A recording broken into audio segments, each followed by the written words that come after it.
Hey, welcome to another episode of the Trailblazers Podcast, where we explore the journeys and stories of extraordinary men who have paved their own paths and led others to greatness. After all, Jesus was a trailblazer. I'm your host, William Walker, and today we have a privilege of speaking with my good friend, Scott Richardson. He's a nationally renowned jumps, spreads, and multi-event coach, track coach, who has over 20 years of experience in the NCAA Division I level. With over 40 years of combined experience as an athlete and coach, Scott brings a wealth of knowledge to our conversation. His distinguished coaching career has seen him hold esteemed positions at Auburn University, the United States Military Academy at West Point, which I'm sure is pretty much one of your favorite places because you have great stories from there, Indiana University, the University of Texas Pan American, and Eastern Kentucky University. But Scott is much more than just a coach. He has also been married to his wife, Carmen, for 17 years. So he's an amazing husband and father. He has two awesome kids, 16 and 14, just raising him up, a son and a daughter, loves him. And Scott is here to delve into his incredible journey and to share his passions for not only the veteran community, but as a leader and as a man, and just kind of tell his story. So this is not an episode you want to miss. So thank you so much for being here today, Scott. I appreciate it, William. Glad to be here. Man, I'm super pumped about this. I know we've been talking about it. And it's cool. We got the same kind of common goal of loving some Jocko Willink.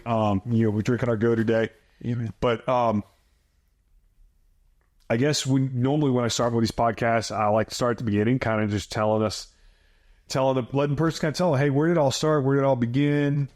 What was it like growing up? What was it like being Scott growing up? And just kind of how that has slowly just kind of guided you through life and the lessons that you've learned as a husband, as a father, as a coach, as a mentor to young soldiers going off to battle. I mean, I can imagine that you actually mentored a lot of men and women that went and over the last 20 years have fought for our freedoms. And so I'm excited to be here. I'm excited that you're here. So I'm definitely excited that I'm here.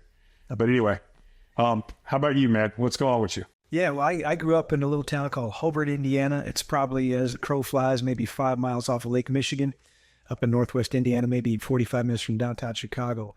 But it's farm country where I grew up. And in fact, my parents are still there in the same house I grew up in after 65 years of marriage and still going strong. So things are going good. I'm the youngest of four. I have two older brothers and an older sister, and they're 8, 9, and 10 years older than me. There's a pretty good age gap there, but my dad was a Marine. My mom was an English major and a school librarian there in the area, and basically a stay-at-home mom for most of her career, at least up until I was probably in 5th grade, I think, is maybe when she went to work. So I was used to having mom around all the time when I was a kid. I was spoiled a little bit. Sure of that. My dad had 2 jobs in his life after the Marine Corps, where he did 8 years. He went into the steel mills up in northwest Indiana and worked there as a laborer for the next 46 years, I believe it was. And when he retired, was the most senior man at the mill. We share that bond and love of the Corps. Again, I grew up playing sports, Little League, and then later track and wrestling and football through high school. I got recruited by a couple of bigger schools, Indiana and Purdue and a few others in the state, but really had a special bond with my college coach, Jerry England, who was like a second father to me. And went to University of Indianapolis to run for him, had a great experience there. Was on the 5-year plan. I think I was the first of the guys on the 5-year plan back then. It's pretty common nowadays, but I wasn't real sure what I wanted to do with my life outside of going into the Marine Corps. And my dad was very adamant that if I did that, I was going to go in as an officer, which meant going to college first. And so when I graduated college back in 94, shortly, after the first Gulf War was going on, a lot of guys were coming back with respiratory issues, and I've got asthma. And I could run like a deer, but Dodmer wouldn't clear me. So the military was a no-go, and I was really kind of trying to figure it all out. I had a double major, one in pre-law and one in physical education. Wasn't sure what I wanted to do with my life. My 3 older siblings were all very successful in the business world. Again, they're significantly older than me, and they were all doing quite well while I was still in high school even. But the thought of selling things for a living just never appealed to me. Yeah, no, not a hook for me at all. And so I thought, like sports, maybe be a high school teacher and coach and go that route. I figured I'd only be working 8 months out of the year with my summers off and, Christmas and spring break and all that. But then I always felt the eternal pressure. It was never placed on me by my parents, but you got to be better than that. You got to make some more money, So I thought, well, I can talk like the legal system, maybe go to law school and become a lawyer as if the world needs another lawyer. Anyway, so I finished up both majors. It took me 5 years to knock them both out, but I got them done. And then I already knew I couldn't go in the court at this point in time. So I got the opportunity to go into graduate school to coach track team in Eastern Kentucky as a grad assistant, and jumped on it, never looked back. And it finally dawned on me, I guess it was my undergrad years till my fifth year. I'd competed 4 years straight, and I was done. What'd you compete in? I was a decathlete. I played around with a little bit of everything, but probably my best of that was the 400 meters. I had three pretty good teammates that took me to nationals on a mile relay twice. And that's where the hard is it the 400 that the 800's the hardest one? They're both pretty tough. Depends who you ask. Nowadays, that's sprint 400 meters is a long sprint. It was a tough one, and there were many. It was a love-hate relationship, I guess you could say. On a really good day, I'm like 4.5 minutes, and that's like I'm feeling froggy. Like the legs are fresh, the whole 9 yards. Like that's a really good day for 400 meters. At times, I was the number 2 or 3 guy, depending on what year of school I was, in terms of the fastest guy. I could run 47 seconds, but there were guys. Shoot, there's a high school kid right now just made the Olympic team running 44.6. 400 meters in 44 seconds? Yeah, and then believe it or not, he was 6th at the U.S. trials, so there's 5 guys better than him. So I just can't even imagine running that fast for that. I mean, it's a gut check.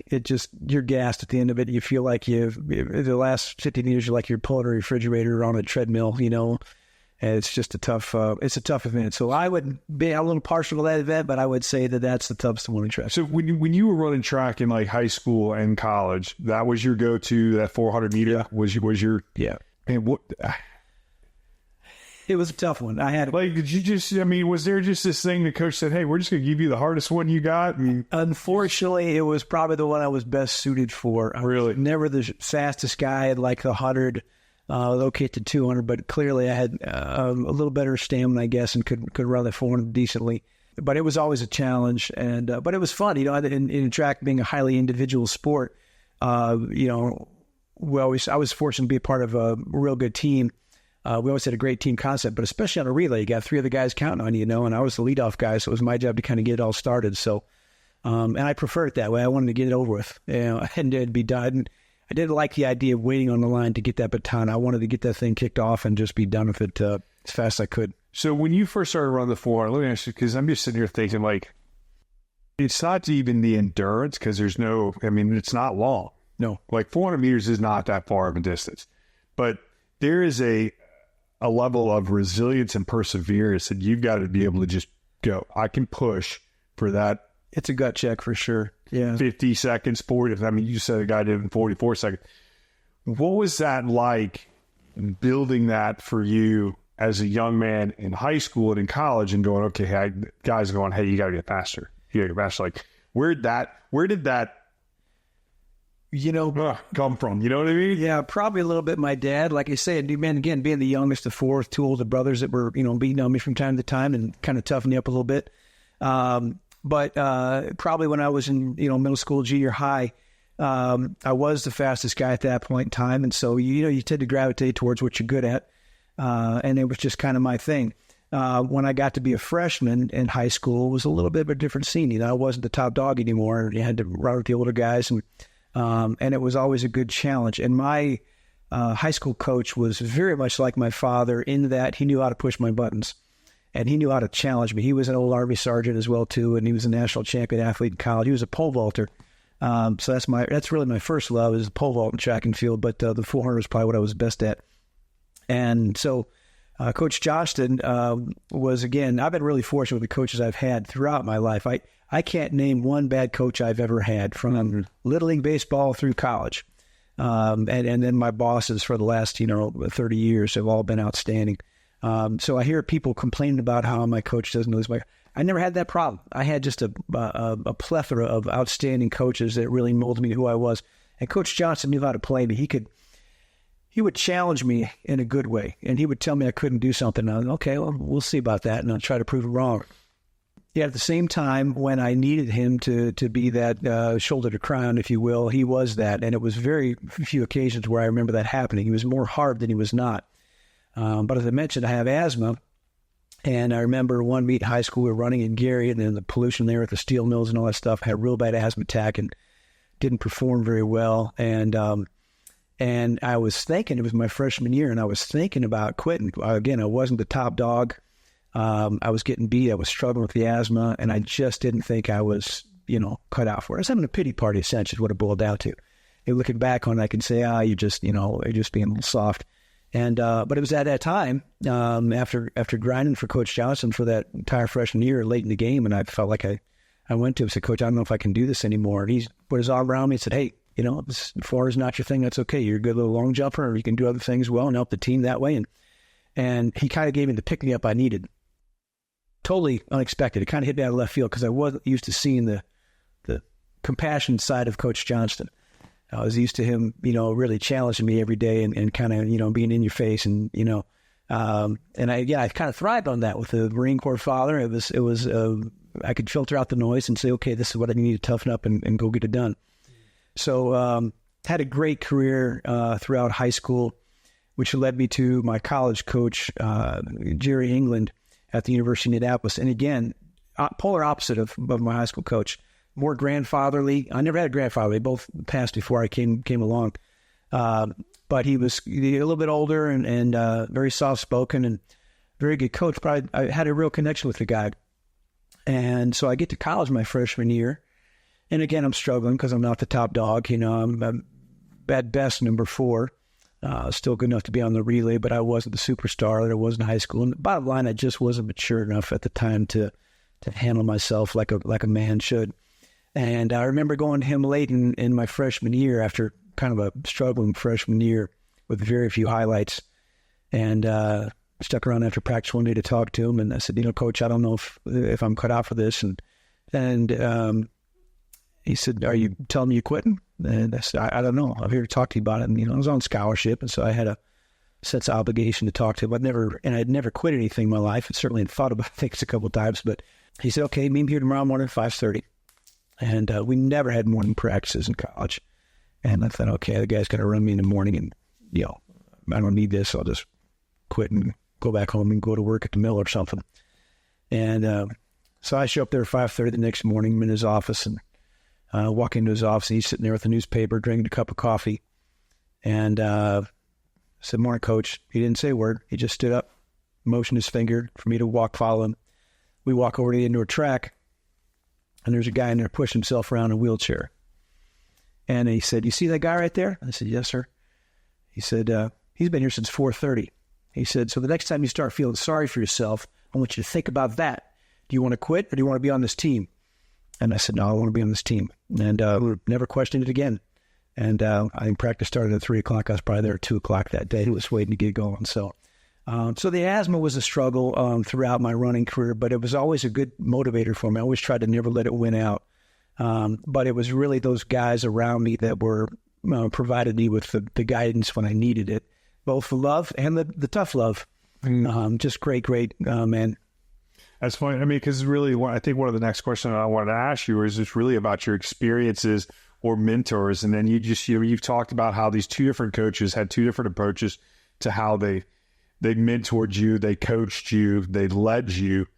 And so how has that influenced your leadership and developing of leaders now, both in your role as a coach, but now as also the Associate Director of Health and Wellness here at the REC, and serving in those roles and the roles that you serve. So yeah, sure. I think when I initially got into coaching grad school, I was still trying to compete a little bit post-collegiately, realized I wasn't quite at that talent to take it to the next level, but I still had that intensity, that passion to be the best. And so I look back on those early couple of years of coaching, both there, probably at Pan Am, and then maybe my first year or two at West Point, where I really, I tried to be the Bobby Knight, right? I tried to yell and scream and turn over chairs and tables and to get things done, get kids to respond.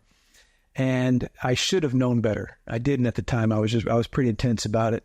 And especially those first couple of years at Eastern Kentucky, I was a bit of a hard head and even at Pan Am. But when I got to West Point's when things started to change for me, because I had probably the typical outsider's view of the military that was just yelling and barking orders and people were going to get on board with what you're doing. And I realized very quickly that was not the case. And I saw very effective leaders, some who did that and some who did it just like my college coach. And they could just talk to you, have a conversation with you, and build that rapport and relationship with you that you wanted to go run through a wall for those people. And so to me, going to West Point was the coolest thing in the world. It was the best of both worlds for me in that I always wanted to be in that environment and serve. And getting a chance to teach and coach at the military academy was outstanding for me because I was in that environment, but I still had all my civilian liberties and freedoms. And I also marvel at the fact that I got to teach at a place I was never smart enough to get into school to go to. So I could put up with all the barking stuff. The math would have drummed me out in a heartbeat. But I taught exercise physiology up there, coached up there for 8 years, loved every minute of it, and saw some of the best leadership I've ever seen anywhere. And I was truly envious of that experience. I thought, man, these kids, I hope they can appreciate and realize what they have in front of them and just how good they got it. It's a teacher's dream being up there. You walk into the classroom, and even as a civilian, the entire class would, jump to attention and salute you, and you get to the roll call, and you just went with your day. But, everybody was engaged. Everybody's hand was up. Every time you had a question, there were 18 hands popping up, and it was an outstanding leadership experience. And I was astute enough to appreciate that from my lens, being on the other side of it, and just a really incredible opportunity. So I think having somebody like Coach Johnston, my high school coach, and Coach England, who were polar opposites, really benefited me when it came time for me to work with young people because I got to see how it worked on both sides. And there were times that, I wouldn't say one was better than the other. They were, like I said, they're both like second, third fathers to me. But, when you have that, when you've been exposed to that, you have a better sense of awareness of how to motivate somebody. If they're struggling with an issue. Maybe it's homesickness. Maybe you got to put your arm around that kid and, hey, tell them it's going to be okay. And, basic training is not the rest of your life. It's for these short 6 weeks. Let's hang in there. Make it to the next meal, sort of thing. And there are also times when you had to kind of knuckle down on somebody and say, hey, you better get up your game a little bit. This is not child's play we're undertaking here. So again, I think having been exposed to such good coaches, and at the end of the day, while their styles were different, the relationships were the same. I love both those guys dearly. They were just outstanding men, and they knew how to work their people, and not just work their people, but they knew how to build relationships with their people, which is really what it's all about. Yeah, it's funny. I mean, I had literally the complete polar opposite effect. Like, I only played football once, so I didn't have a lot of coaches in my life. Coach Kiyat was not a very nice coach. I saw him get really, really mad and smash stuff when he couldn't find his dip can one day. And the guy was like 5'3", the size of a wall, and not fat. Like, he was just a short, strong man. Yeah. And then going into the hospitality industry, when I first started in the hospitality industry 30-something years ago, he was very much, do as I say, don't ask questions. Like, if I say go get something, you don't dare walk back into the kitchen and go, hey, chef, I can't find this. Because then he's going to take you to the walk-in, you're going to find it, and you're probably going to end up wearing it.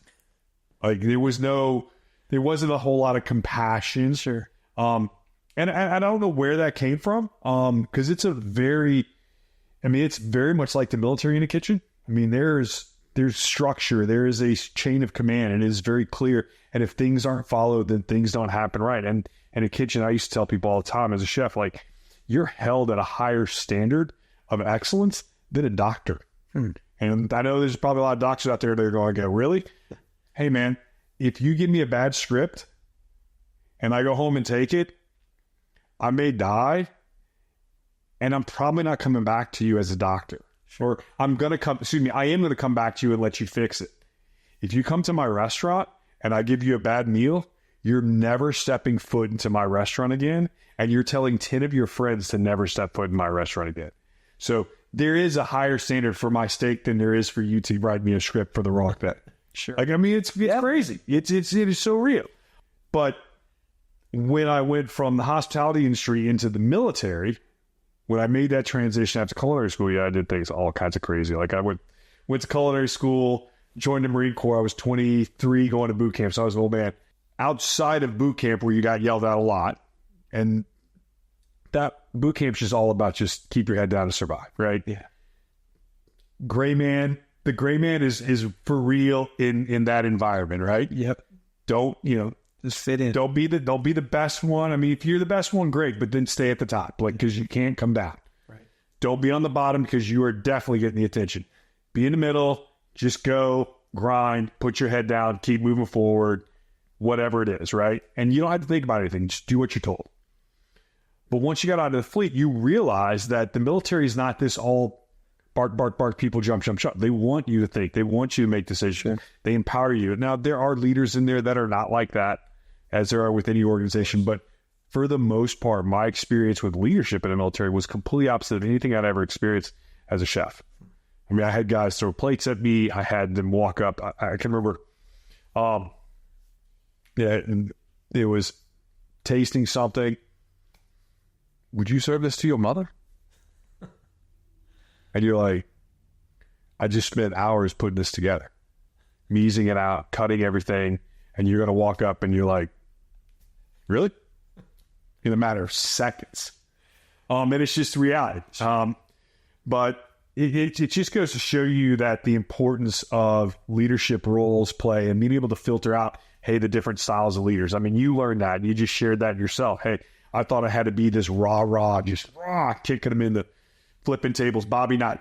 Yeah. Like, hopefully you guys know who Bobby Knight is. If you haven't, Google, watch videos. The guy was a great basketball coach, but the guy had some fire in him that was probably needed to be checked, honestly. For sure. There was something else in there. Look, I'm from Indiana. I grew up a Hoosier fan, watched him coach, and a few people did it better in terms of the end result, but there's a lot of people who did it better in terms of the approach. 100%. That's a great way to put it. There's a lot of people that did it better with the approach.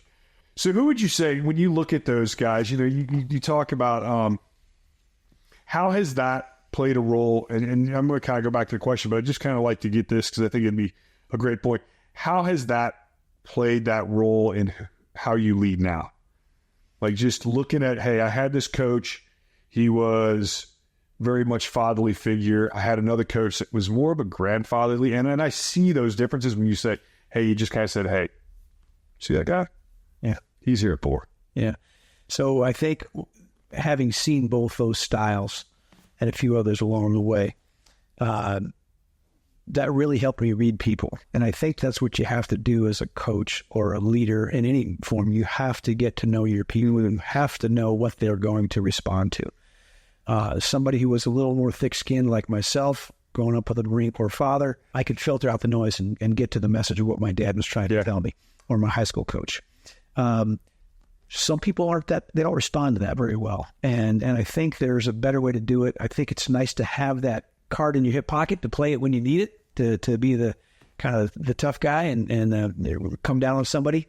But that's a very sparingly used card. It's not my go-to move. Mm-hmm. And I probably learned that at West Point. I'd like to think my parents brought me up right and gave me the moral skill set to be who I am. But I saw leadership at its finest from so many different angles at the academy, from watching the cadet leaders over their peers, from watching the young officers over the cadets and over the NCOs, and then from watching the colonels and above, how they led their units. And it was really fascinating to me. And again, I'm envious of the experience. So I think, you just have to build those relationships. You have to get to know your people. That's paramount to any relationship. If you don't know your people, you're not going to be very effective as a coach. So how has your faith really shaped your career and your approach to both coaching and your leadership? Sure. Well, I'm a little late to the party on that. Okay. So I grew up in a Lutheran church. As long as you're in the party, we're good. Absolutely.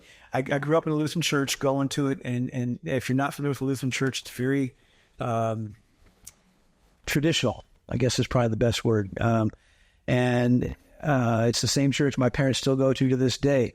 But I was never confirmed. I'd never got baptized until 2010 it was, and it was down here at Auburn.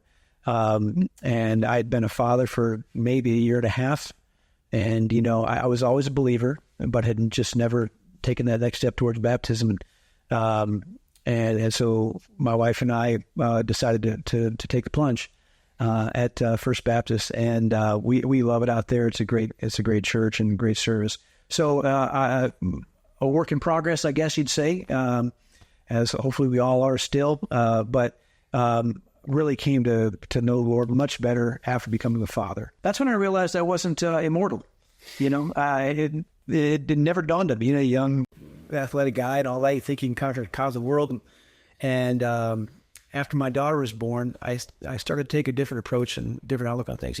You learn to love something more than yourself. And I think then there was a point in time in my life where I couldn't see past the next track meet. I was tunnel vision on the job. It's all I ever wanted to do. And I was recruited like a madman and coaching and I just never took any downtime for anything off. And eventually you meet someone, in this case, my wife, Carmen, who was at the Naval Academy while I was at West Point. Had a little Romeo and Juliet forbidden romance rivalry going on there. We were friends for about 5 years before we were on a date. But all of a sudden, the job takes a little bit of a back seat, right? As it should, to the relationship. And then when you become a parent, it's even more amplified. So it's just been kind of a work in progress for me. So, that's kind of where we are and how we came to be Christians. We're at First Baptist every time I'm in town. We're there every Sunday. I was out of town this past weekend, so I missed it. But, I try to be thoughtful and I have quiet time every day. Try to do, in addition to my daily prayers, but also do a little quiet time and reading in the morning and then try to infuse some of that throughout the day, which I found is a good reminder. Have an alarm on my phone for 3 p.m. to remind me to pray, because about that time I tend to get caught up in work and I think, okay, let's take a step back here, devote 5 minutes of quiet time to God, as opposed to having to get this next paper done, or go work on this next assignment for it. It's really not that important. It's not to say it's not important, but it's not the most important thing. So that's so key, man. I mean, I have something very similar. I have an app on my phone called Pause app, and it kind of reminds me to take little pauses. And it's not like I'm not going through this hour-long thing. Like I'm just taking 5-10 minutes, just kind of going, hey, thank you for today. Just remembering what I'm thankful for. Hey, the breath in my lungs, my beautiful family. You can see I got them up here. In my case, I got 3 sons. Sure. And so it's really cool, and I can imagine the influence that has on the people around you, because they're like, hey, here he is taking intentional breaks. Probably got it on your calendar or something like that to remind you. Hey, I just need to stop. I think I have a little thing, and I'll give one to you before we leave today. It says, stop, breathe, pray. Yeah. It literally takes you 3 minutes to do the thing and then read this. I got a little prayer on the backside of it to read this prayer on the backside of it. Yeah. 3 minutes. And it's just, recenter my whole day. Now, I have added something to my afternoon that I, thanks to you, that's part of my recentering, which I don't know if you hit it this morning. So Scott is the guy who has introduced me to the cold plunge. Like, I know everybody's been doing it. He's the man who convinced me originally to finally take the plunge. And so now, usually around 2:00 in the afternoon, I go, and bro, I'm up to where I get into it, and I'm like 10 to 12 minutes in the cold tub. You're doing more than I am. And I'm in there every day, but I'm not in there for 12 minutes. I just get it. I can't get out. I can't get it. And I've also figured out a secret. So I sit in it backwards. At 2:00 in the afternoon, I can rest my head on the backside, and that sun is just hitting my head. So I'm freezing, and I can get deeper. So the water's right up to my chin, and I'm cold, but the sun's on my face, so I'm I can deal with the cold. That's a great way to approach it, and it's been life-changing for me. I mean, it's a good time to reflect as well too, right? I try to start my day. I get out, first thing I do when I wake up, 4:30-ish, is I get out and I'm walking the dog, and that's my first moment of reflection. And then, the sun is not up yet, but it's starting to come up at that light, and just listen to the birds and chirp and just appreciate God's beauty in the mornings. And so that's kind of how I like to get my day going. But when I get into work, the first thing I do is hop in that cold tank, and that's a great way to kind of take your breath away for a minute and or 20, 30 seconds, whatever. Then you kind of settle in a little bit, and I find it to be extremely beneficial. I feel like I got 25-year-old legs again. I don't think I go around 47 seconds anymore. Yeah. So, yeah, I mean, 47 seconds is definitely not something that I could do again. I mean, you would say like your cold plunges. I mean, it kind of brings up another great question that I have here is like, and this has to do with your overall health and wellness.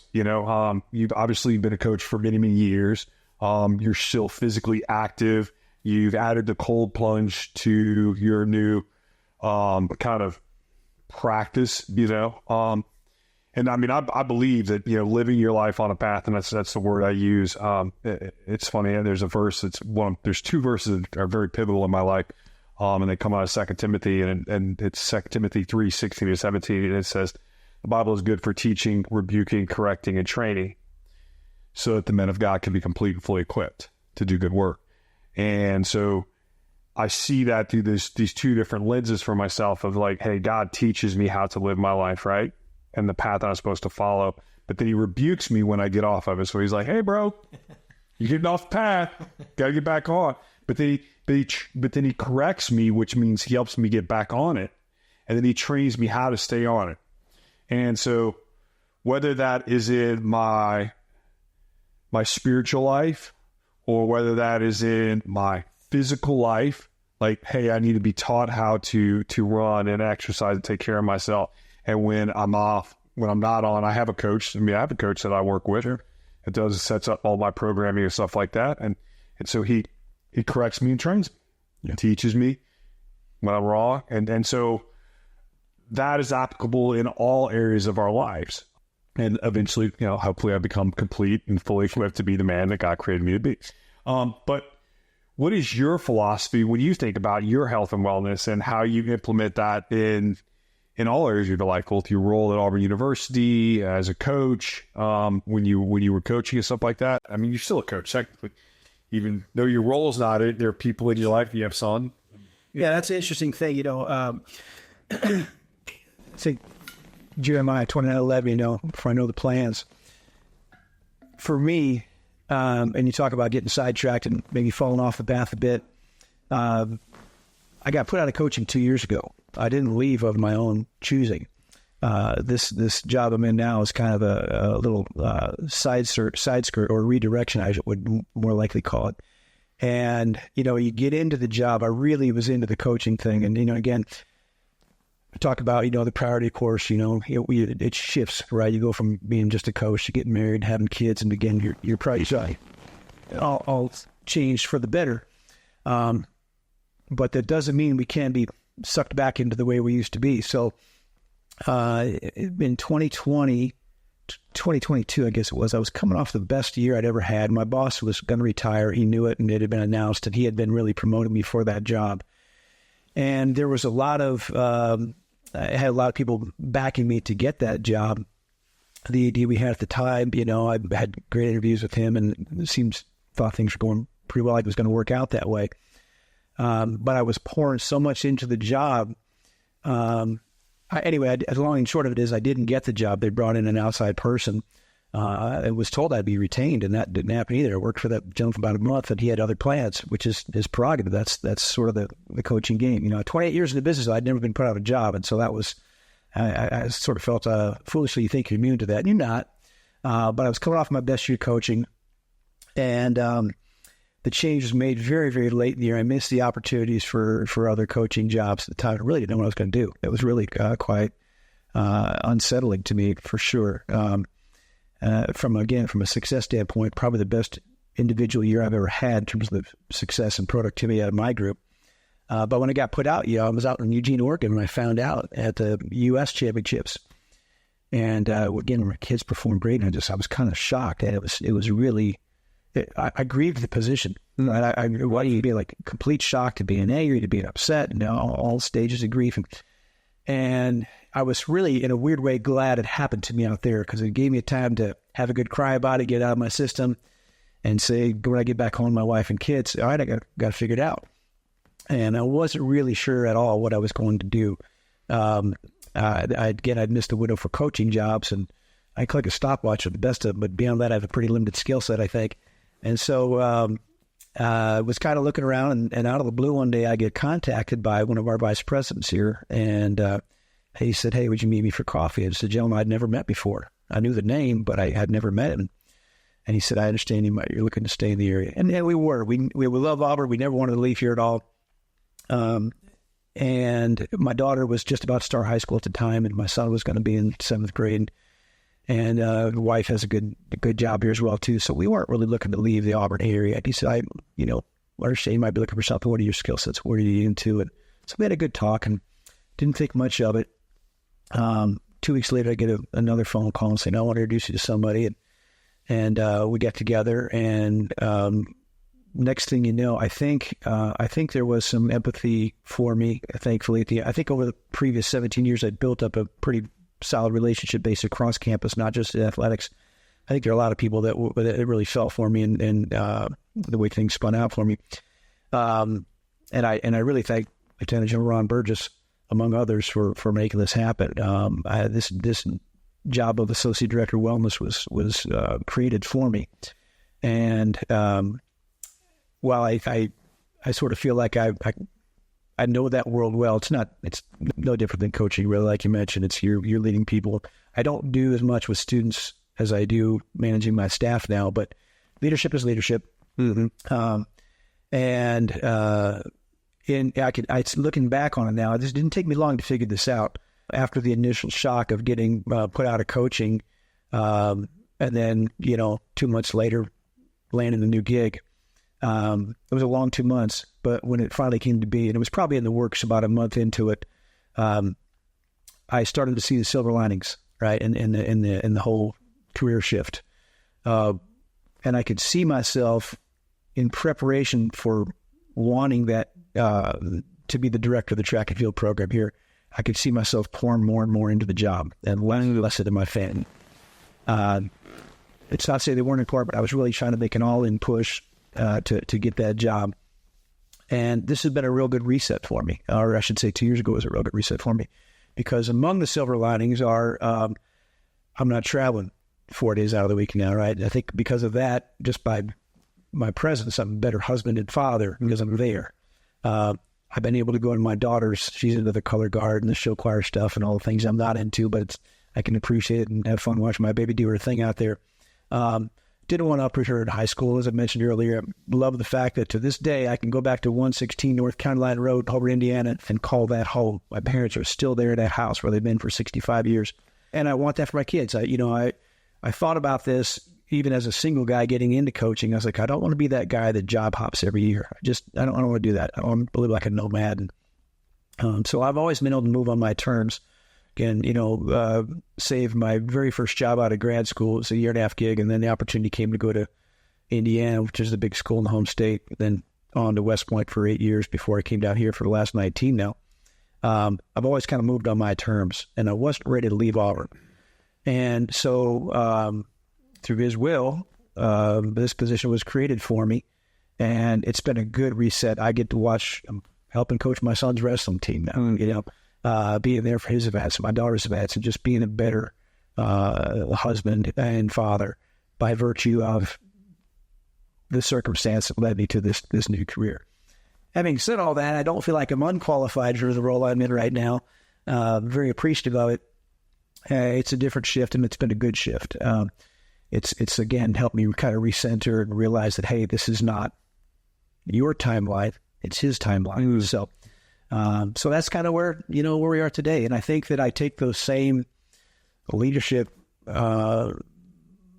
philosophy into the job I'm in now as I did in coaching. Get to know your people, give them credit when it's due, help mentor them and guide them, but understand there's no cookie cutter formula for each person. You have to know this individual, what she likes and what that individual doesn't like, and how to play to each one's strengths and weaknesses and come together for the good of the team as opposed to the individual success. And I saw that creeping in with me a little bit as in my quest to take over the program. I was like, with the benefit of a little bit of hindsight now, I can say I was trying to get that job for me, right? Not so much so good for the good of the program, but for me. I think I would have done a good job. I'm confident in my abilities as a coach, but I started to make it more about me and less about other things. And again, it started to supplant, never took root, but it started to supplant the priorities that I should have had as a husband and a father. Not doing anything I shouldn't be doing with my wife or kids, or not beating my kids or, cheating on my wife or anything like that. But I was just devoting too much time to the job. And this has been a really good reset for me. And it's been nice to, again, to be able to go to my daughter's show choir concerts and my son's wrestling meets. And those are things I wouldn't be able to do if I was still coaching today. So perfectly content where I'm being led right now. That's so good. It's funny this morning. So I have a leadership coaching and consulting company. And I have a group called our program called Strength and Strategy, where I use physical fitness as the tool to bring the guys together. And then we have like a strategy session. So we have physical fitness training, and then we have an executive coaching kind of leadership development on the backside of that. And I believe that the exercise helps open up the brain, gets everything fired the way they're supposed to. And then let's start doing some of the deep work on the brain and who we are. And one of the questions I was kind of bringing up then to this morning is why do we sacrifice or give everything we have to our work to come home and only bring the scraps to our kids and our wives and stuff like that? And it's real. And I think it's really neat how now you see that. I mean, I know for a fact I walked out. I mean, I'm in my position at the university because almost 10 years ago, my wife came to me one day and she's like, "This isn't going to work."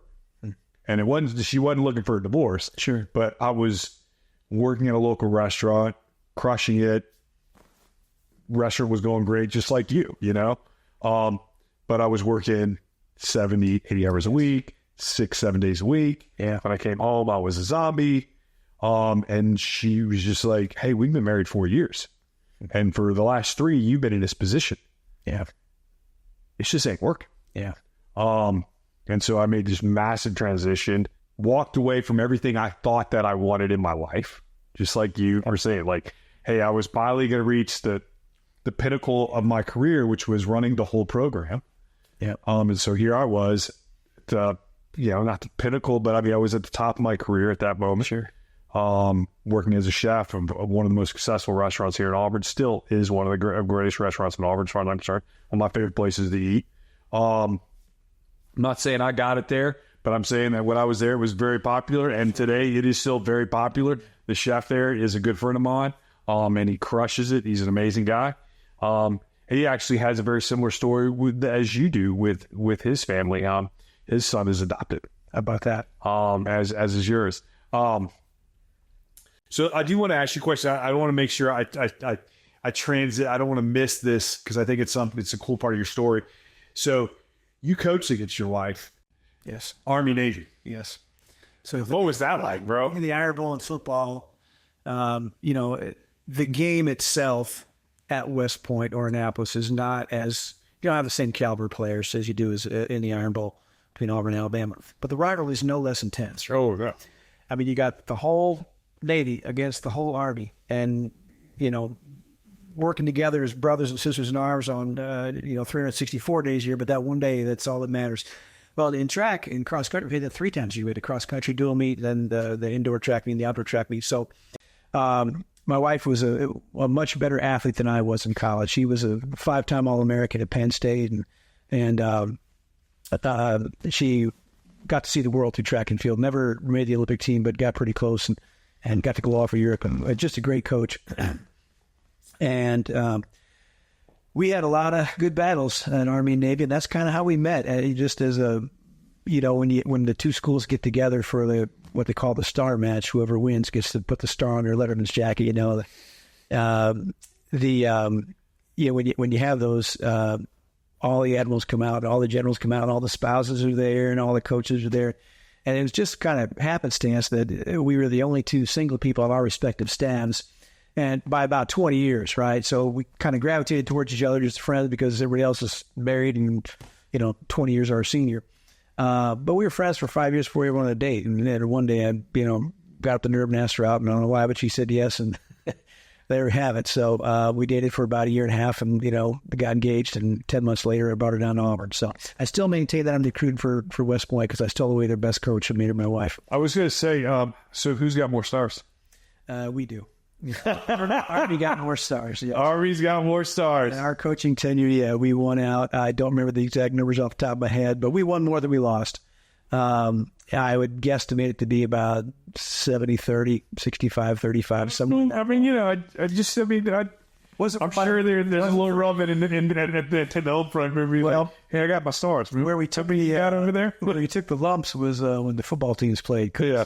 I was there for the dry years for Army where they were 0-13 against the Oh, man. And it was long suffering through the football season, but we had some fun rivalry. We got married in the Naval Academy Chapel. I think we're the only two people ever that neither one of us were grads that allowed to get married, and there usually have to be a grad or marrying a grad. But my wife, unlike me, she was in uniform. She was a naval officer there, and they loved her. And so they allowed us to waive all the requirements and got us in the chapel, and then we got to have our wedding right there in Annapolis, which is a pretty cool deal. So pretty special place for sure. So I have great love for all the academies. Like I say, my dad was a Marine. My wife was a naval officer. I was named after an Air Force grad and got to work at West Point. So I got them all covered. I guess everything but the Coast Guard and the Space Force. But Space Force, that's right. Space Force. Yeah, but no, a great place. Love Annapolis. I love West Point too. Annapolis is a much nicer town than Highland Falls outside of New York. With all due respect, it's you're right on the water there. It's just got a cool vibe to it. I think Annapolis isn't easier. So I would have had a really tough time. It's a bucket list place for me to go. I've had you gone and watched the whole It's spectacular. He's like, it's amazing. It's absolutely spectacular to see and experience it. I'd say the same. I'd never been to Air Force Academy, but at least of West Point and Annapolis, both truly national treasures. And if you ever get the opportunity to go, I highly recommend it. I used to think I've been to the Air Force Academy. One place I haven't been. The Crystal. The chapel is absolutely amazing. So it is really West Point Chapel, same way, and again, partial to the one in Annapolis because we were married there. But it's been fun. We go back there every summer and get to take our kids and show where Mom and Dad got married and all the sites where Mom used to work. And it's right on the water. It's just a really picturesque town, a really beautiful place. So you and your wife married, met. Definitely, you say you got a couple more stars than she has. Yeah. We won't let you rub too much on that because I don't need your wife being mad at me. But I think about that. So you 2 kids, right? Yeah. I want to make sure we kind of share that story a little bit because I think it's important to understand that's of who you are as a man and as a leader.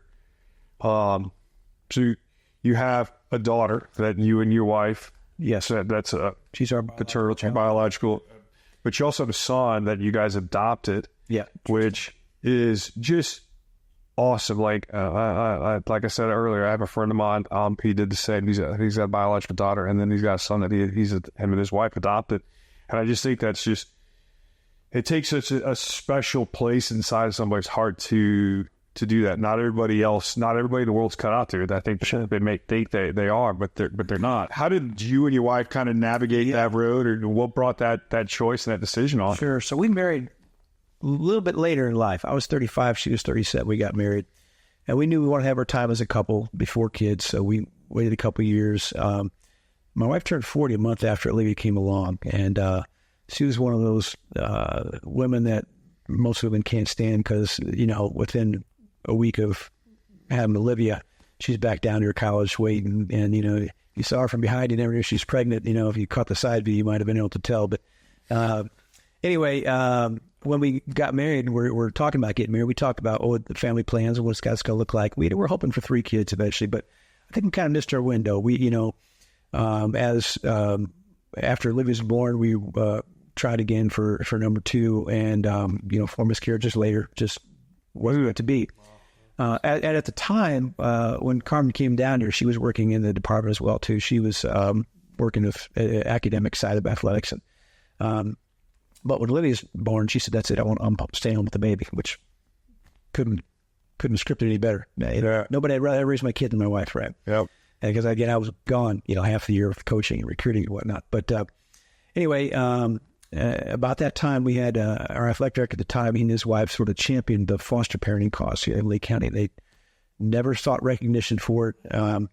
They probably had 100, 150 kids in their house at various stages, three daughters of their own.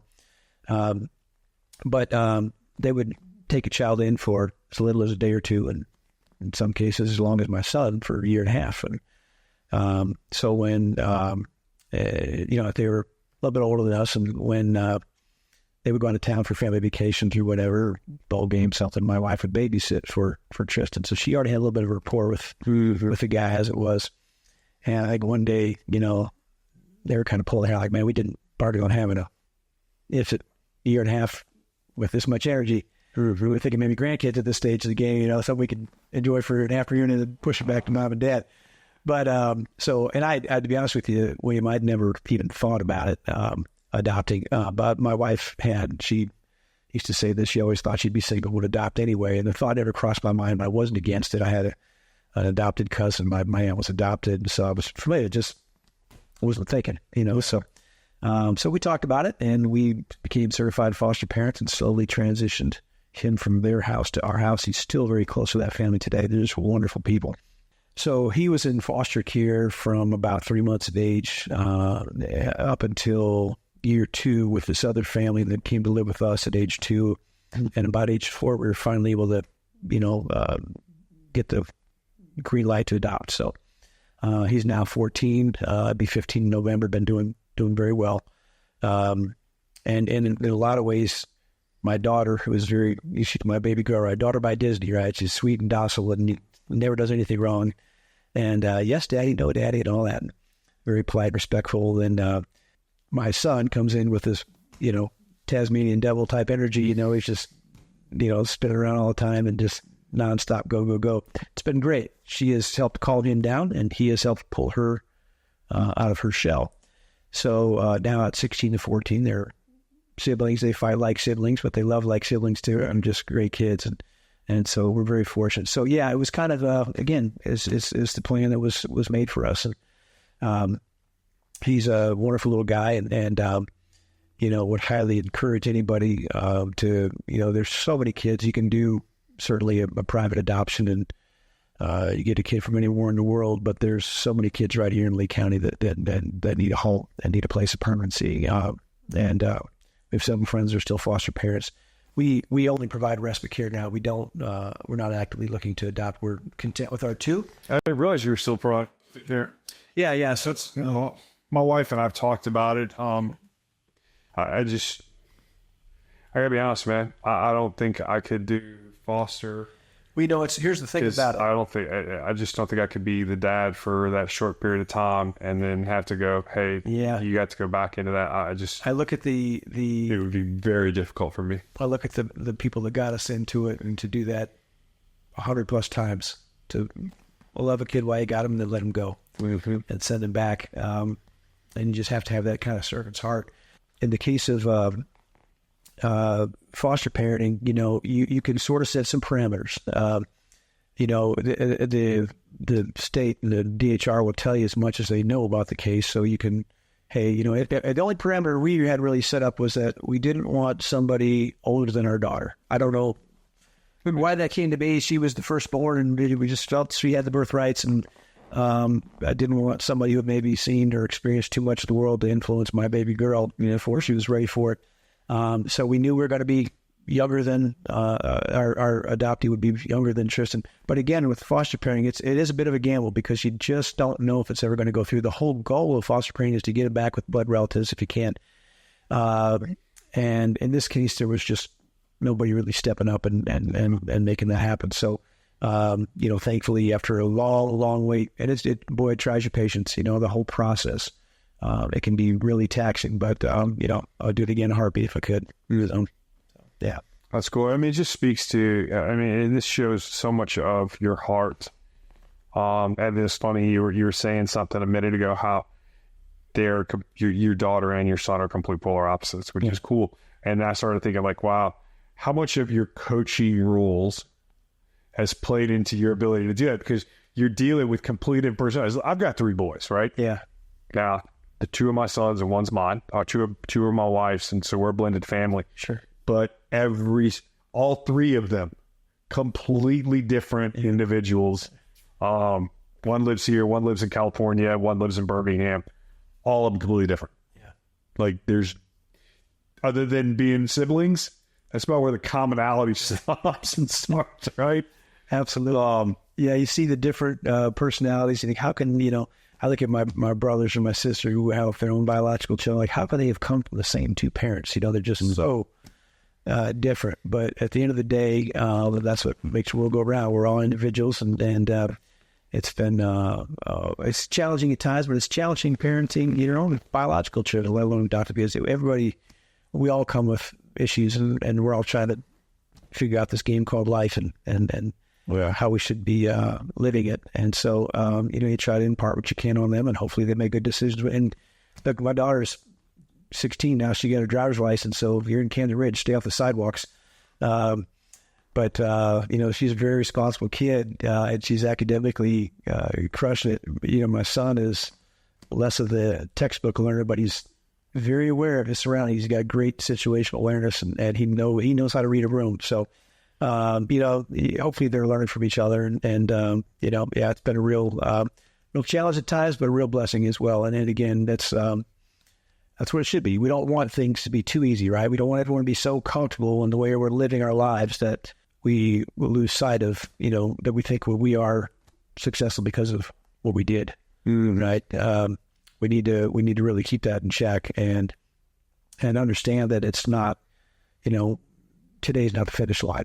We're trying to get through today and tomorrow. We're trying to build a lifetime of memories, of quality life and leadership, and that's servant led and make it to the finish line.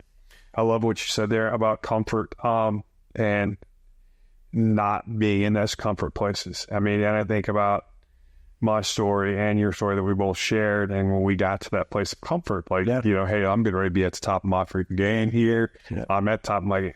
And it's like, oh, hey, really? Yeah. Let me pull the rug out from underneath you. And it's so true. Like, as leaders, as husbands, as fathers, as sons, because we're both sons as well. Sure. Not just to our earthly fathers, but to our heavenly Father. Getting comfortable really leads to, I think the word's lethargy, just being kind of, I'm here. Yep. And then that just leads to, lethargy, complacency, it's all the same. It's just kind of to the point where you don't have the proper motivation to keep moving forward. You're content to be where you are, and that's not a good place. And there's so many men in this world today that are there right now. Yeah. They've allowed themselves to get comfortable.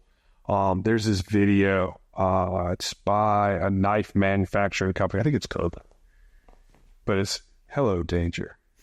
And it's this whole video. It's like a minute and a half video. I'm going to find it. I'll send it. I haven't seen that yet. I'd like to see it. It's just firemen and cowboys. And it's not just men. And I think there's a couple ladies that actually show up in the video, but it's just talking about how you're always there when I need you. Yeah. And it's just dark, it's that cowboy voice in the background. It's like, is that, what's the guy's name? Sam Elliott in the background, just got that voice.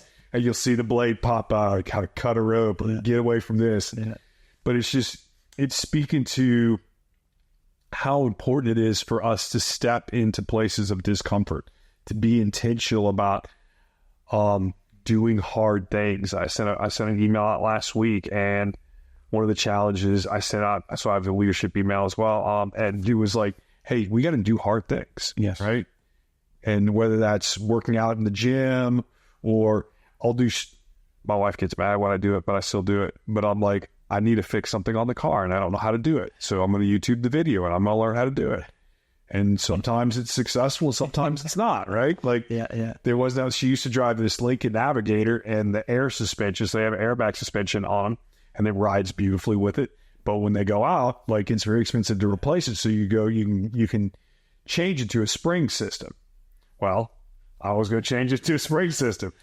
And so I'd jack up the rear end, take the tires off, drop all the system out of it, get it all removed, go to put it back in. And at 10 o'clock at night, I got the headlights of my truck shining underneath the car.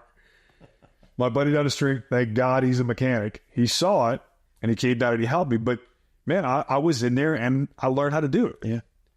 And was it comfortable? No. Was I scared that I was going to fail? Absolutely. Yeah.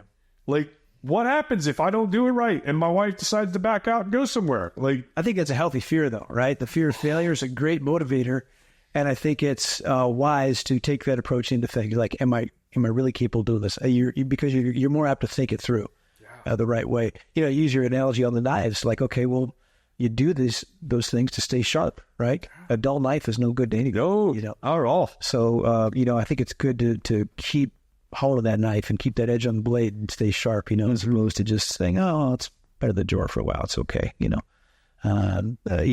have to continue to kind of push your comfort zone. It's part of the reason I like the cold plunging, right? Mm-hmm. It's not easy to do. It's not fun.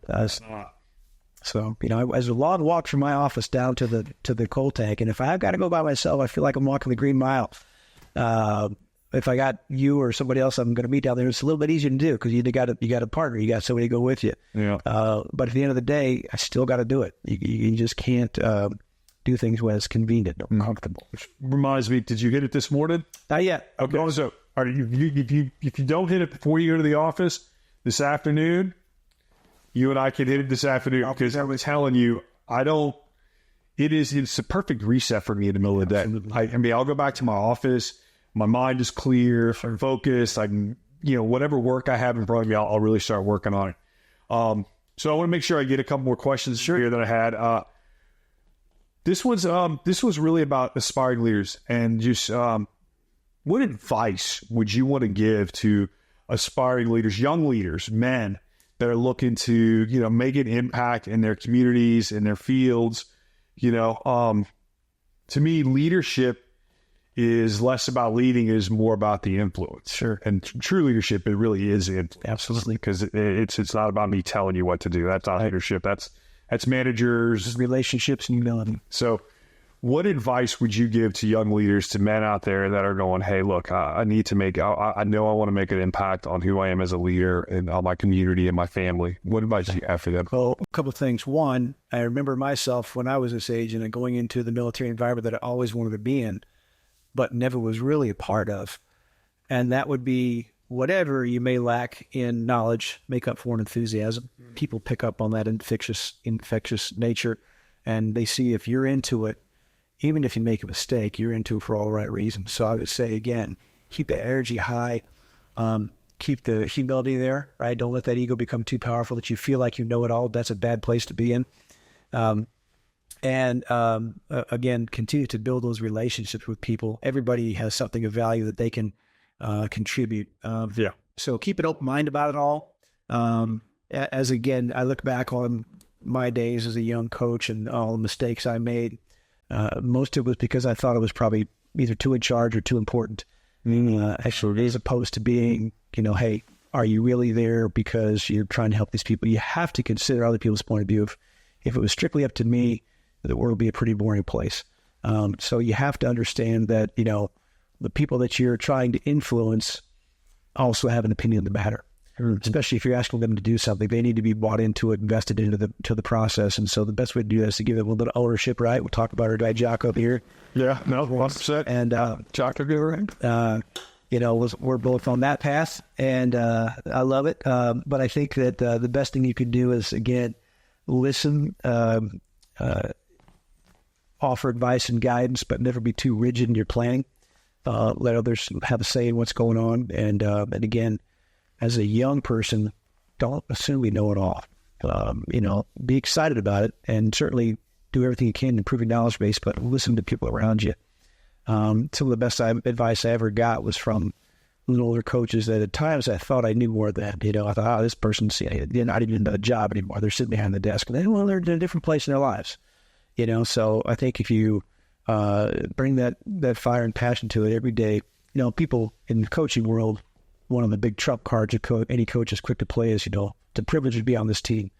And there may be some truth to that, but I always try to turn that around and say it's a privilege to be in this profession.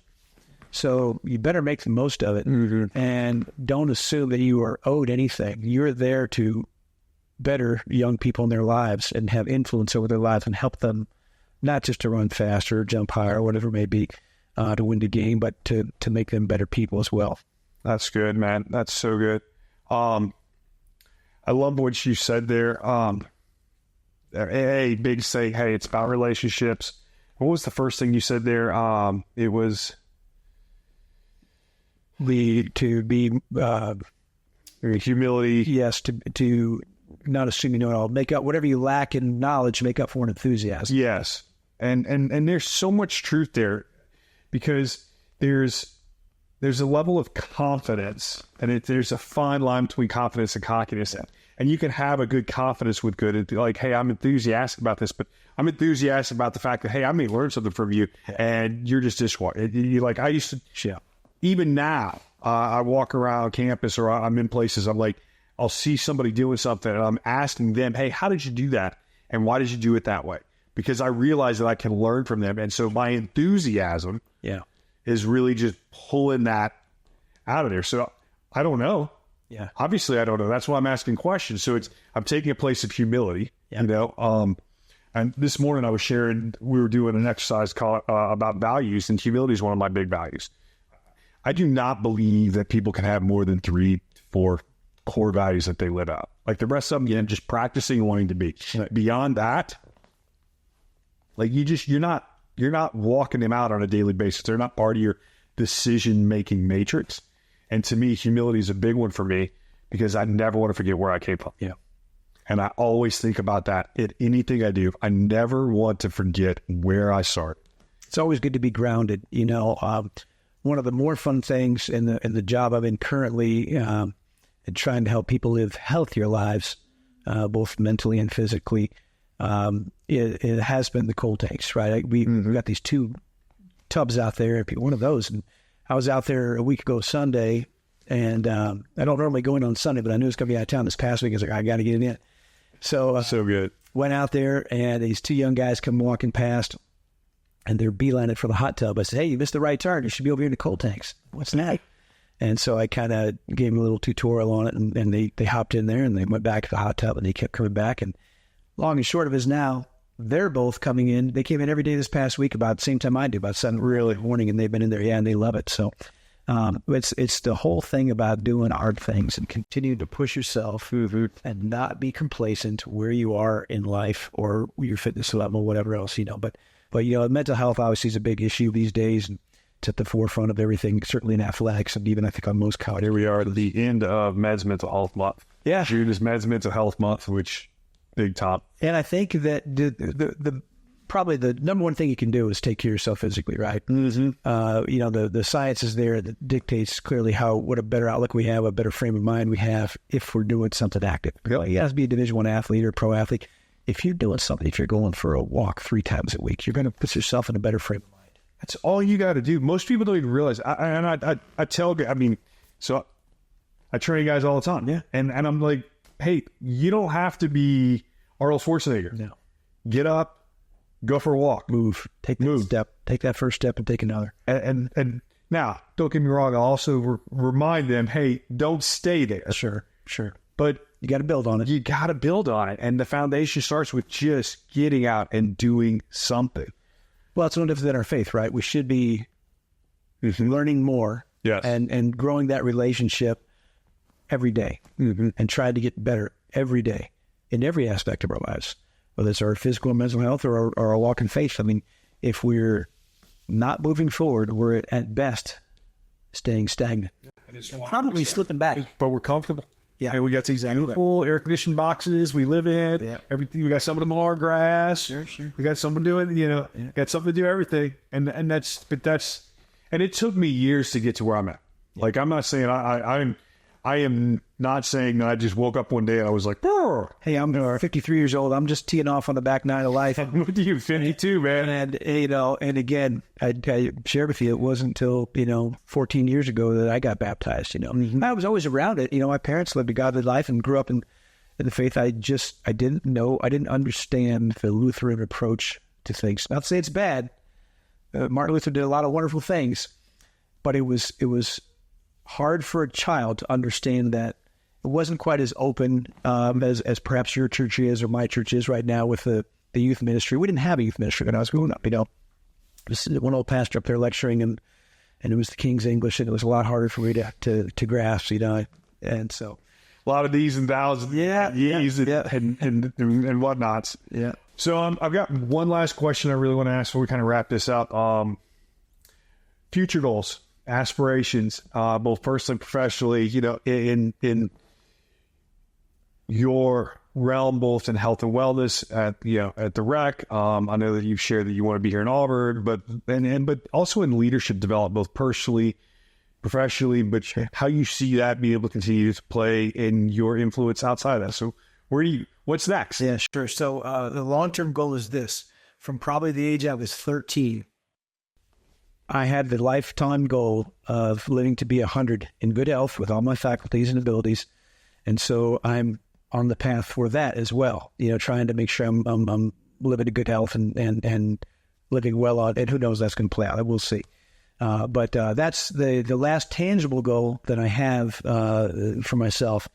I think every day I want to come to work, I want to have an influence. I want to be able to help those I'm working with, both directly in my area as well as in other areas of the rec, and just help people live healthier lifestyles. We're one of the most obese states in the nation. It's a problem nationwide, but it's especially high down south. And so I want to see people take better care of themselves first and foremost. I want to continue to be a better husband and father. And I think that we're on the path for that. I haven't ruled out that I've coached my last meet. I still do some private coaching on the sides. I had a couple athletes at the Olympic trials just this past week. And and so share?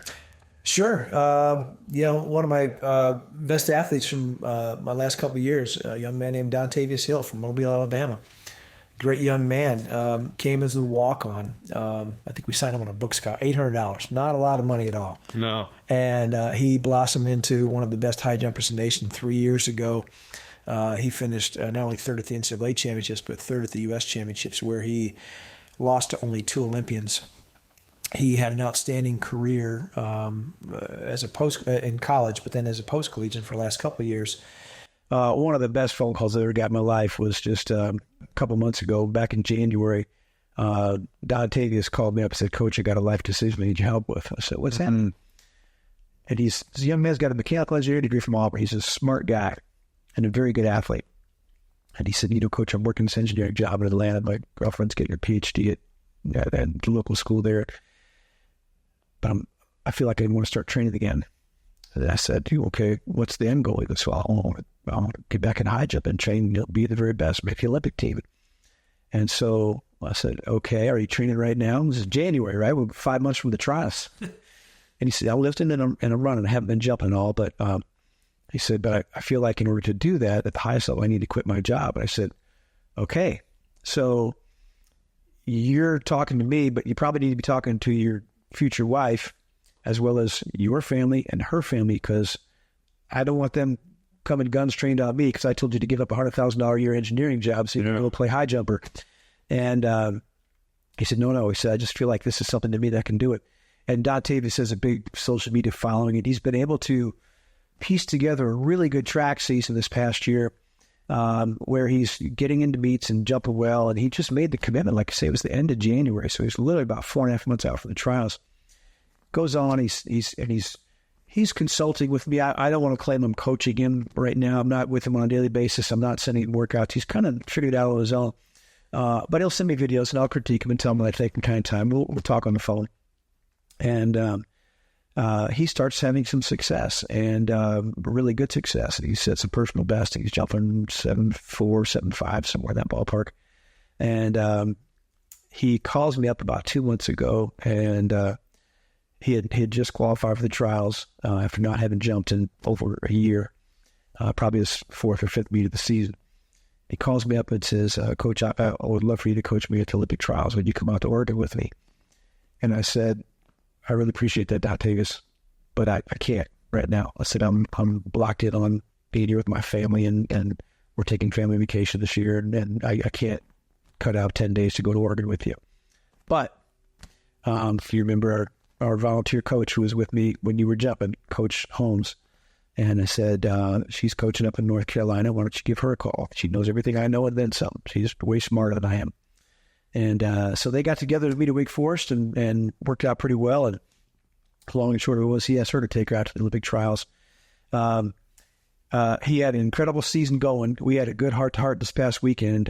He went from being unranked to being ranked 24th in the world. Problem is, a lot of those guys ahead were Americans, and only 3 make the team. And he didn't advance to the qualifying round. Had he done that, I think he would have done quite well. But it was his first Olympic trial. He'd been to the U.S. Championships before, but first with the Olympic team on the line. And I shared with him back in January, I said, look, you'll have a shot this year, but your best shot is going to be in 2028. You're only 23 right now.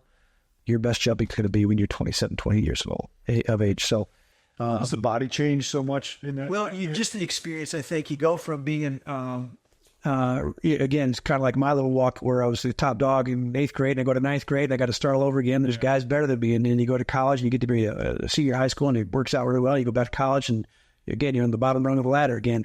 And I think for him, it's kind of the same way. He developed into one of the best athletes in the country, SEC medalist and All-American and the whole bit. But now he's jumping with the big dogs, the guys in the pros who do this for a living. Mm-hmm. And so I think it's just a matter of he got through that rookie campaign. He had a really successful career, and I would have put him at probably 1 in 5 chance to make the Olympic team. Thought he had a really good shot to maybe sneak in for third. It didn't play out that way for him this year. He was crushed by it. I remember him calling me the night before he had to jump. I mean, you could tell he was a little nervous on the phone. We had a good talk about it. Just go out there and have fun and enjoy the journey. Don't worry about the end result. Go out and do what you've done all year long. Mm-hmm. He did some pretty special things this year. He won the Grand Prix meet up in New York and beat a bunch of these guys some of whom were on the Olympic team now. So it's clearly the talent is in him. It's a matter of doing it at the right time. And he's going to stick with it. I had a good phone call with him after it happened, and he was pretty devastated. His whole family's out there. His fiance's whole family was out there. Excuse me. He felt like he let them down, and of course that's not the case at all. They couldn't have been prouder of him. It's just that's a great reminder that things don't always go our way, right? Yeah. You've got to kind of stay centered and grounded. He's very devout in his faith, and openly talks about that. And so I think that his best opportunity, I maintain what I said earlier, his best opportunity is going to be not this year, but 4 years from now. So he'll still get a chance to go to Europe and do some meets this year. But, his real opportunity is going to be if he continue to stay with it for the next year. See yourself, is there a possibility that you will end up coaching him?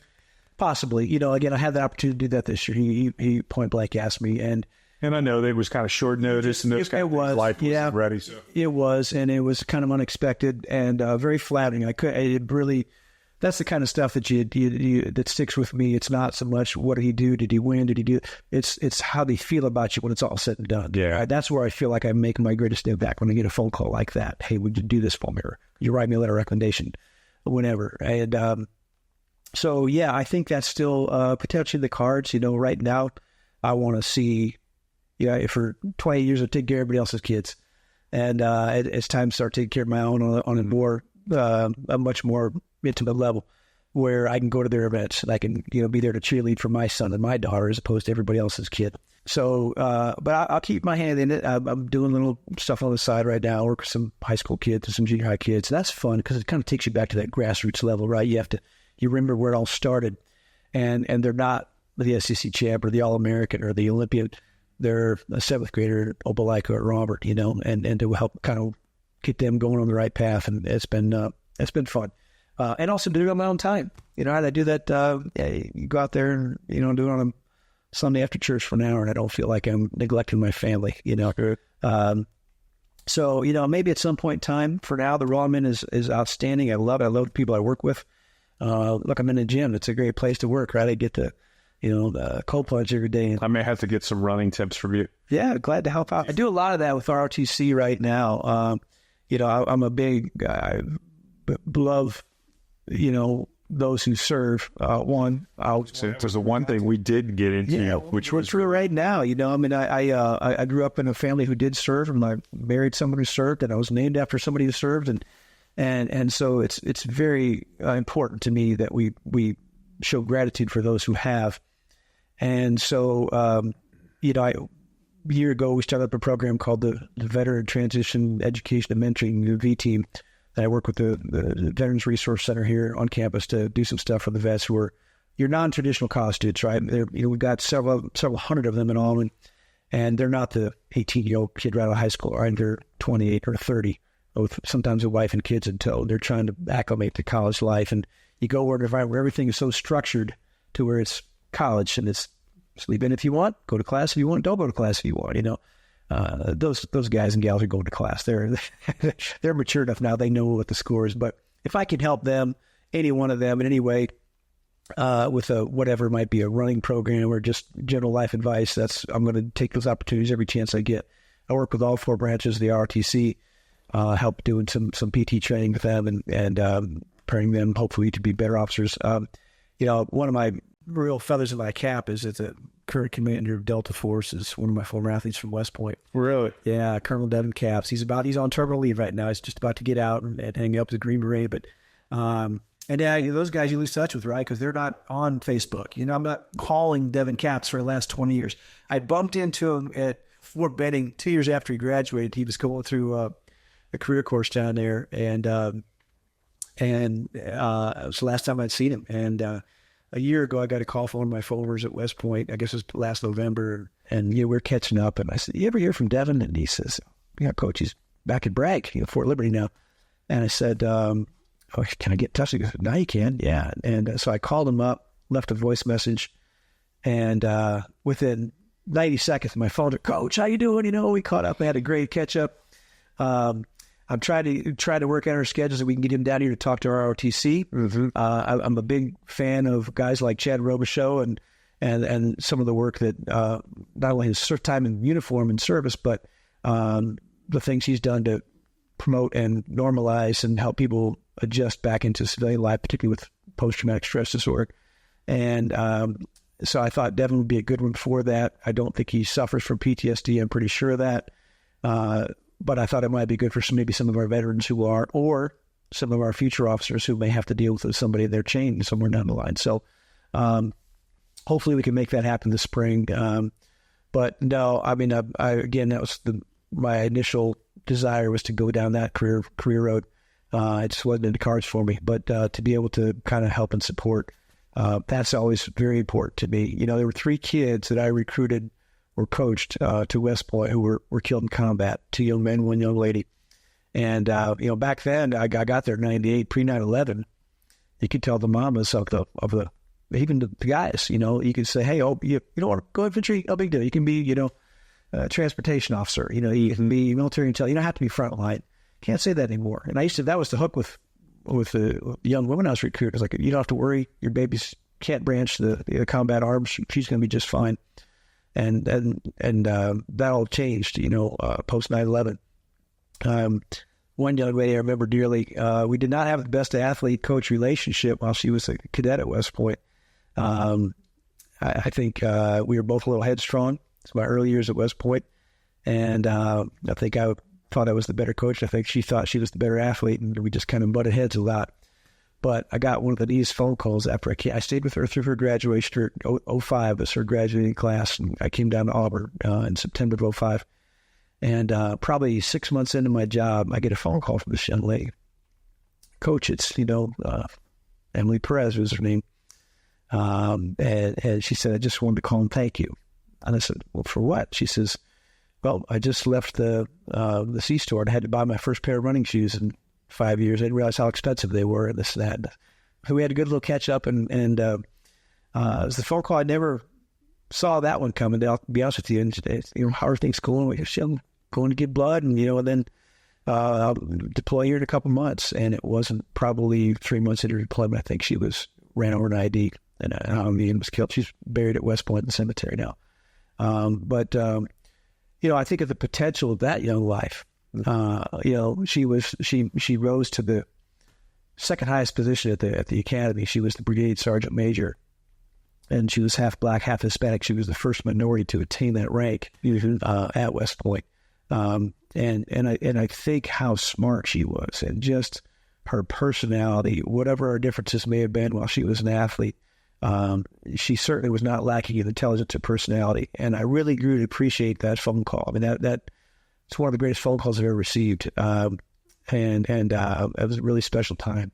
The other great phone call I got was from one of my former athletes from West Point, a guy named Lorenzo Smith, who was just an outstanding individual. We didn't know it, but we grew up about 100 miles apart. And he's up at West Point, and he had a great college career. He graduated in 2000, and we got him on the U.S. Olympic bobsled team.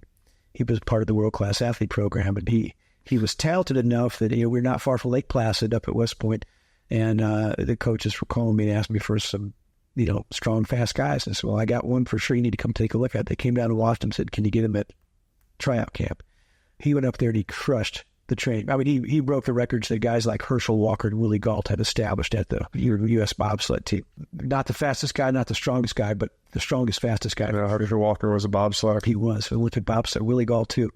Yeah. Something I did not know. That's crazy. That's awesome. And so Lorenzo goes and sleds for you. He was a field artillery guy, went and did his, OBC and came back, and he's ready to go to, WCAP, and then 9/11 happens.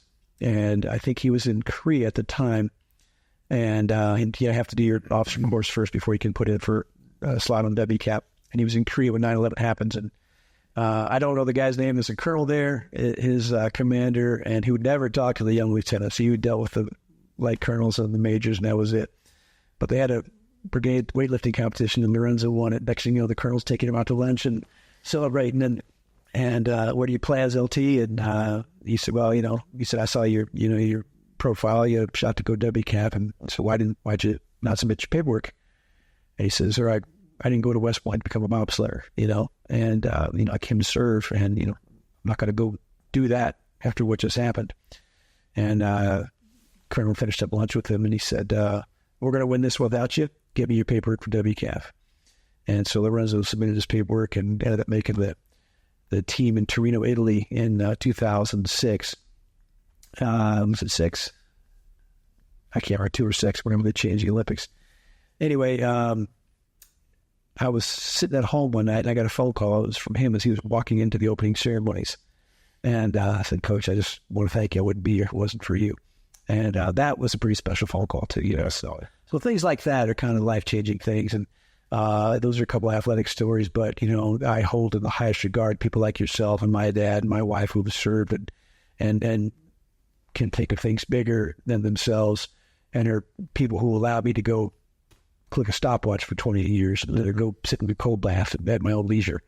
So yeah, it's really important to me to be respectful and thankful for and appreciative of all our men and women who've given me the freedoms that I enjoy.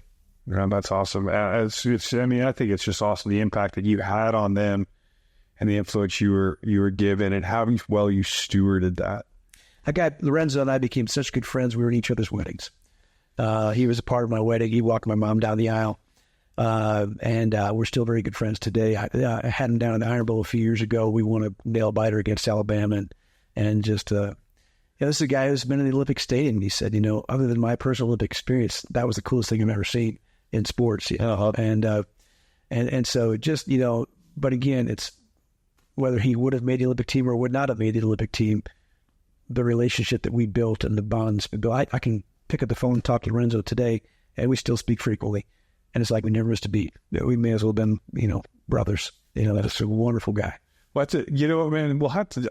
I want to do an episode and have the three of you guys and have you and him on and just talk and just kind of let him tell some of his stories. But I love that dynamic of coach and player, but also how that's grown beyond that. And it speaks to me. For me, it speaks to one of the things that most men are missing in their lives, are a community of men that they can have that connection with. And so that's just really awesome that you not only had that mentor-coach relationship, now it's grown beyond that. I mean, there probably still is a little bit of a mentor there, but it's evolved. Well, it's 2 ways. He's giving me, he's crushing up on Wall Street, and he's up in New York, doing big things up there in the financial world. And, he pulled me up a year ago to coach his kids for speed camp in the summer and all that stuff too. So I've gotten everything he's got out of me. I've received twice over whatever he's done for me, whatever I've done for him, rather. So, one guy was a guy named Joe Mendel, who ran collegiately in Connecticut, came to